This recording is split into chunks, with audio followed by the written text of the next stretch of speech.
शब्द। तुझे भरोसा नहीं ना, तो फिर जा अपने कमरे में जाकर देख। तेरे पलंग के नीचे तुझे तेरी माँ की हड्डियां मिलेंगी। प्रभात दौड़कर अपने कमरे में जाता है और अपने पलंग के नीचे देखता है। वहां पर सचमुच एक कंकाल पड़ा हुआ था और उसके शरीर पर जो कपड़े थे वो प्रभात की माँ के थे। क्या बात है, आज तो आप सुबह से ही बहुत बिजी हैं। ऐसा क्या लिख रहे हैं? बस एक फैमिली की कहानी लिख रहा था। जैसे हमारी फैमिली है ना, तुम, माँ और मैं, लेकिन थोड़े अलग तरीके से, क्योंकि ये कहानी हॉरर है और इसमें जो आदमी है ना, मैंने उसकी बीवी को मार दिया है। मतलब कहानी में ऐसा लिखा है। और जानती हो, उसके बाद जो बीवी है ना, वो एक बुरी आत्मा बन जाती है। क्या बेटा, इस तरह की डरावनी कहानियां क्यों लिखता है तू? जानता है ना, हम जो सोचते हैं, जो लिखते हैं, हमारा दिमाग पूरा दिन वैसा ही होता रहता है। माँ, परेशान होने वाली क्या बात है? राइटर हूँ मैं, मेरा तो काम है कहानियां लिखना। और वैसे भी ये सिर्फ एक कहानी है माँ, कोई सच नहीं है। उसके बाद कुछ दिन बीत जाते हैं। एक रात प्रभात को अपने ऑफिस से लौटने में देरी हो जाती है। रात के लगभग 12 बजे हुए थे। प्रभात जैसे ही अपने घर पहुंचता है, उसने देखा कि उसकी पत्नी दुर्गा डाइनिंग टेबल पर उसका इंतजार कर रही है। आ गए आप? कब से आपका इंतजार कर रही थी। देखिए ना, खाना भी ठंडा हो गया है। अरे दुर्गा, आज तुमने अपने इतने लंबे लंबे बालों को खोलकर क्यों रखा है? तुम तो हमेशा अपने बाल बांध कर रखती हो।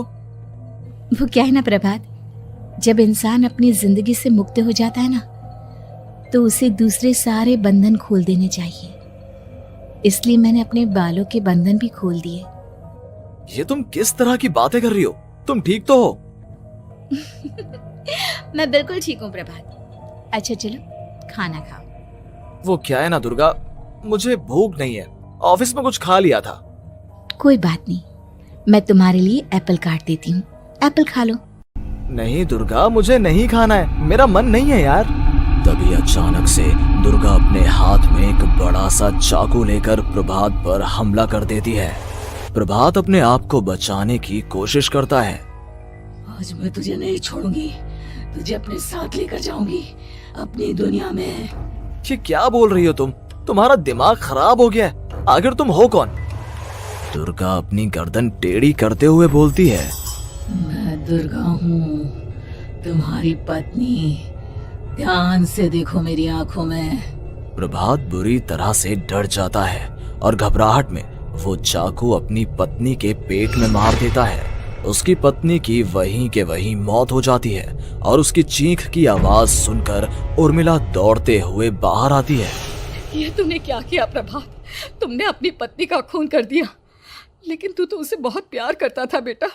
तूने बहू को क्यों मार डाला? माँ, ये आपकी बहू नहीं थी, इसके अंदर कोई बुरी आत्मा घुसाई थी।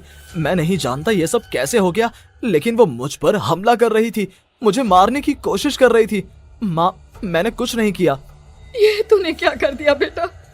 दुर्गा ने मुझे कहा था कि वो तेरी कहानी के उस कैरेक्टर की तरह एक्टिंग करके तुझे डराने की कोशिश करेगी। अरे वो तो तेरे साथ मजाक कर रही थी। हे भगवान, ये क्या हो गया? इसका मतलब दुर्गा। लेकिन माँ, मैंने जो कहानी लिखी थी उसमें भी ऐसा ही हुआ था। उस औरत ने अपने पति के साथ मजाक किया और गलती से उसके पति ने उसके पेट में चाकू मार दिया। मेरी कहानी सच कैसे हो सकती है? माँ, मुझे बहुत डर लग रहा है। अब ये सोच, दुर्गा की लाश का क्या करें हम? अगर गलती से भी ये बात बाहर फैल गई ना, तो तुझे पूरी जिंदगी जेल की सलाखों के पीछे रहना पड़ेगा। एक काम करते हैं माँ, हम घर के पीछे वाले बगीचे में उसकी लाश को दबा देते हैं। अगर कोई पूछेगा तो कह देंगे कि उर्मिला अपने मायके गई और फिर एक दिन हम भी अचानक यहाँ से कहीं दूर चले जाएंगे। कोई नहीं आएगा हमें पूछने, कोई नहीं आएगा माँ, बाद में जो होगा हम देख लेंगे। प्रभात अपनी माँ उर्मिला की मदद से दुर्गा की लाश को अपने घर के बगीचे में गाड़ देता है। कुछ दिन तो ऐसे ही बीत जाते हैं, लेकिन एक दिन अचानक रसोई से आ रही कुछ आवाजें सुनकर प्रभात की नींद खुलती है। प्रभात ने देखा कि वहां पर एक लंबे बालों वाली औरत दूसरी तरफ चेहरा करके खड़ी हुई थी। कौन है? कौन है वहां पर? अरे कौन हो तुम? मैं दुर्गा हूँ प्रभात। क्या हुआ? मुझसे इस तरह के सवाल क्यों कर रहे हो तुम? तुम दुर्गा नहीं हो सकती। दुर्गा तो प्रभात, मैं तुम्हारी पत्नी हूँ, तुम मुझे कैसे भूल सकते हो? 4 दिन के लिए मायके क्या चली गई, तुम तो मुझे भूल ही गए। अब अगली बार ना मैं कहीं नहीं जाऊंगी। पता चला तुमने तो मुझे पहचानने से ही इनकार कर दिया। नहीं, तुम दुर्गा नहीं हो सकती। तुम दुर्गा हो ही नहीं सकती। मैं जानता हूँ ये सब क्या हो रहा है। मैंने अपनी कहानी में लिखा था कि उस आदमी की पत्नी की मौत के बाद एक बुरी आत्मा उसका रूप लेकर उसके घर में आ जाती है। तुम वही हो ना? और अचानक से खूबसूरत दुर्गा का चेहरा काला पड़ जाता है। उसकी आंखें लाल हो जाती हैं और पूरे शरीर पर बाल, लंबे नुकीले नाखून, उसके दोनों पैर उल्टे हो जाते हैं और बेहद डरावनी आवाज में वो चिल्लाकर कहती है, बुरी आत्मा, मेरा खून करके मुझे अपने ही घर में गाड़ कर तू मुझे बुरी आत्मा कह रहा है? मैं तुझे छोड़ूंगी नहीं। और अचानक से प्रभात के घर में बेहद डरावनी आवाजें गूंजने लगती हैं। घर में चारों तरफ बहुत सारी बुरी आत्माएं नजर आने लगती हैं। प्रभात घबरा कर अपनी माँ को आवाज देता है, माँ कहाँ है आप? जल्दी आइए माँ, देखिए ना ये सब क्या हो रहा है। प्रभात ने देखा कि अचानक से उसकी माँ कमरे से दौड़ कर आती है। क्या हुआ प्रभात? और ये लोग कौन है? इन सब की गर्दन टेढ़ी क्यों है? इनके बाल खुले हुए। हाँ प्रभात, ये सब लोग तो मुझे मरे हुए नजर आ रहे हैं। हाँ माँ, ये सब लोग मरे हुए ही हैं और ये ठीक वैसा ही हो रहा है जैसा मेरी कहानी में हुआ था। लेकिन मेरी कहानी के हिसाब से तो आप भी। अचानक से उर्मिला का रूप बदल जाता है। वो भी एक डरावने साए की तरह बन जाती है और बेहद डरावनी आवाज में चिल्ला चिल्ला कर कहती है, मर गई तेरी माँ। जानता है, कल रात जब तू सो रहा था ना, तो मैंने उसके शरीर का सारा खून पी लिया। अब बस हड्डियां बची है उसके शरीर में।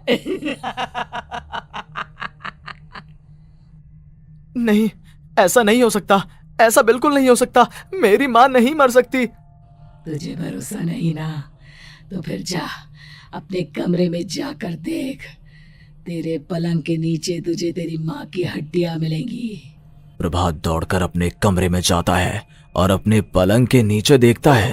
वहां पर सचमुच एक कंकाल पड़ा हुआ था और उसके शरीर पर जो कपड़े थे वो प्रभात की माँ के थे। माँ, अब मुझे कुछ करना पड़ेगा। लेकिन मेरी कहानी में लिखा था कि माँ की मौत मेरे हाथों से होगी, पर माँ तो पहले ही मर चुकी है और वो बुरी आत्मा मुझे भी मार देगी। नहीं, इससे पहले कि वो मुझे कुछ करे, मुझे उसका काम खत्म करना होगा। प्रभात अपने हाथ में बड़ा सा चाकू लेकर उस बुरी आत्मा पर हमला कर देता है जिसने प्रभात की माँ का रूप लिया हुआ था, और अगले ही पल वो नीचे गिर जाती है और उसके शरीर से खून बहने लगता है। ऐसा नहीं हो सकता। एक बुरी आत्मा के शरीर में तो खून होता ही नहीं है। तो क्या सच में मैंने अपनी माँ को मार दिया? लेकिन अभी कुछ देर पहले तो फिर वो कंकाल किसका है? और ये कौन है? मैं पागल हो जाऊंगा। और अपनी माँ की लाश, इसका मैं क्या करूं? लोग पूछेंगे तो मैं क्या जवाब दूंगा? तभी वहां पर दुर्गा का रूप लेकर जो आत्मा थी उसने प्रभात से कहा, गाड़ दे अपनी माँ को ले जाकर उसी जगह जहाँ तूने मेरा खून करके मुझे गाड़ दिया था। जा, चला जा। घबराया हुआ प्रभात पागलों की तरह अपनी माँ की लाश को लेकर बगीचे में गाड़ देता है। प्रभात की हालत पागलों जैसी हो जाती है। वो अपने आप को अपने घर में बंद कर लेता है। कहानी के हिसाब से तो आगे ये हुआ था कि कहानी लिखने वाले ने उन बुरी आत्माओं से डरकर आत्महत्या कर ली थी। तो क्या मैं भी मर जाऊंगा? क्या मैं भी आत्महत्या कर लूंगा? एक काम करता हूँ, मैं अपनी कहानी का अंत बदल देता हूँ। हाँ, ये मैंने पहले क्यों नहीं सोचा। मैं लिख दूंगा कि कहानी को लिखने वाला आत्महत्या नहीं करता, बल्कि कहीं दूर जाकर नए सिरे से अपनी जिंदगी शुरू करता है। यही सोचकर प्रभात ने अपनी लिखी हुई कहानी को बाहर निकाला और उसे पढ़ना शुरू किया। ये देखकर वो हैरान रह गया कि कहानी का क्लाइमैक्स तो किसी ने पहले ही बदल दिया था। ये क्या? इसमें तो लिखा हुआ है कि आखिर में उस लेखक की पत्नी और माँ दोनों बगीचे में जिंदा दफन थे। बुरी आत्माओं ने उनको कैद करके रखा था और वो लेखक अपनी माँ और पत्नी दोनों को जिंदा बाहर निकाल लेता है। लेकिन लेकिन ये सब लिख किसने दिया? प्रभात दौड़कर बगीचे में जाता है और वहां पर खुदाई करना शुरू कर देता है। प्रभात देखता है कि वहां पर लकड़ी के 2 बड़े संदूक हैं और उनके अंदर से आवाजें आ रही हैं। प्रभात, प्रभात बचा लो मुझे, अगर थोड़ी देर और हो गई तो वो मुझे छोड़ेगी नहीं। बेटा देखो, मैं इस बक्से के अंदर बंद हूँ, प्लीज मुझे बाहर निकालो, वो बुरी आत्मा किसी भी वक्त मुझे मार डालेगी। प्रभात वो दोनों बक्से बाहर निकालता है और अपनी पत्नी और माँ दोनों को आजाद करवा लेता है। लेकिन तभी वहां पर अचानक से एक बेहद डरावनी और खौफनाक दिखने वाली औरत आ जाती है। तुझे क्या लगा था इतनी आसानी से अपनी पत्नी और माँ को बचा लेगा? बस 5 मिनट और उसके बाद अमावस का चांद आसमान में आने ही वाला है। लेकिन तूने इन दोनों को बाहर निकाल लिया, अब तुझे मरना होगा। नहीं, मैं जानता हूँ मैं नहीं मरूंगा, और अब आगे क्या करना है ये भी मुझे पता है। प्रभात ये बहुत खतरनाक है, हमें मार डालेगी प्रभात, चलो यहाँ से। नहीं दुर्गा, अब मुझे अच्छी तरह से पता चल चुका है कि इस बुरी आत्मा से हम कैसे पीछा छुड़वा सकते हैं। और इतना कहकर प्रभात अपने हाथ में पकड़ी हुई सिंदूर की थैली उस बुरी आत्मा के ऊपर उछाल देता है। कुछ ही देर में वो जमीन पर गिरकर राख में बदल जाती है। ये सब क्या हो रहा था बेटा? ये सब तुम्हारी लिखी हुई इस कहानी की वजह से हुआ है ना?